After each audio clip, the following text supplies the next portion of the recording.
Bharti Airtel. आज हम discuss करेंगे भारती एयरटेल के बारे में।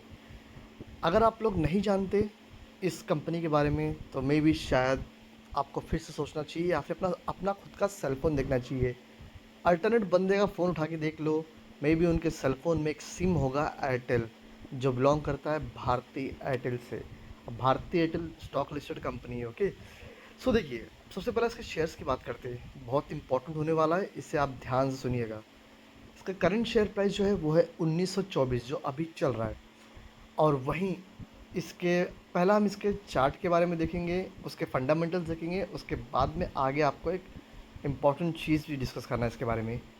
सो टोटल अगर बात करेंगे इसके बारे में तो पिछले 1 वीक ने इसने 3.33% का रिटर्न दिया 1 वीक में, हाँ सिर्फ 1 वीक में। और वहीं एक मंथ में जाएंगे तो 6% का रिटर्न गाइस, काफ़ी अच्छा रिटर्न है 1 महीने में। और फिर 1 साल की बात करेंगे तो 0.15, ये बहुत ही बेकार रिटर्न है जहाँ तक मैं समझता हूँ।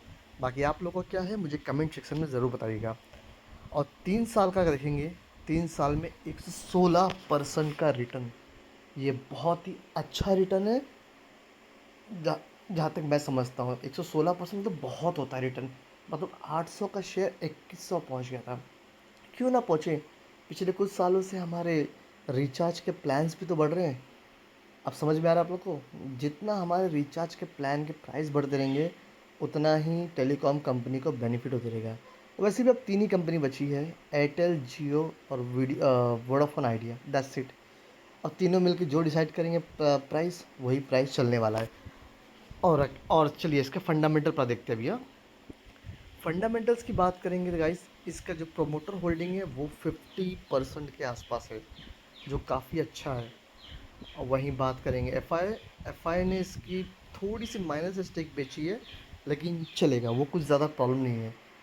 और डीआई की बात करेंगे तो डीआई ने इसके 8% के शेयर होल्ड करके रखे हैं। और रिटेल में हमारे तुम्हारे लिए सिर्फ और सिर्फ 2% के आसपास शेयर डाला हुआ है। और म्यूचुअल फंड ने भी 11% लिया, मतलब सोच सकते हो कंपनी के शेयर्स कितने किसके पास हैं। तो इस हिसाब से बता रहा हूँ कि मार्केट में इसके शेयर्स थोड़े कम हैं और कंपनी परफॉर्मेंस अच्छा है इसका। अब देखिए इसके जो मार्च क्वार्टर का देखेंगे अगर आप, तो रेवेन्यू जो था इसका 56,000 करोड़ था, ओके। और नेट प्रॉफिट वो बढ़ के पहुंच गया था 9,247 करोड़। सिर्फ क्वार्टर की बात करो गाइस, और इतना ज़्यादा प्रॉफिट कर रही है। तो जैसा कि मैंने कहा कि 3 ही टेलीकॉम कंपनी है, Airtel, Jio and Vodafone idea. तो इनके प्रॉफिट तो किसी भी हाल में बढ़ना ही बढ़ना है। अब जो मेन चीज़ है मैं वो आप लोगों को बताने जा रहा हूँ।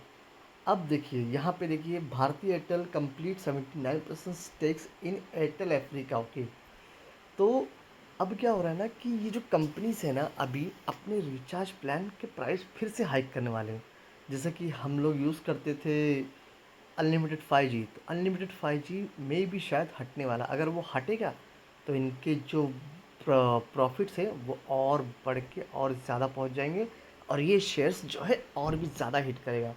तो ये एक मेन था कि इनके शेयर प्राइस जो ग्रो कर रहे हैं बिकॉज ऑफ प्रॉफिट। प्रॉफिट इसलिए because of 3 he company market में है अभी। टेलीकॉम जो भी प्राइस डिसाइड करेंगे वो प्राइस सेट हो जाएगा, और एंड ऑफ द डे किसको पे करना पड़ेगा?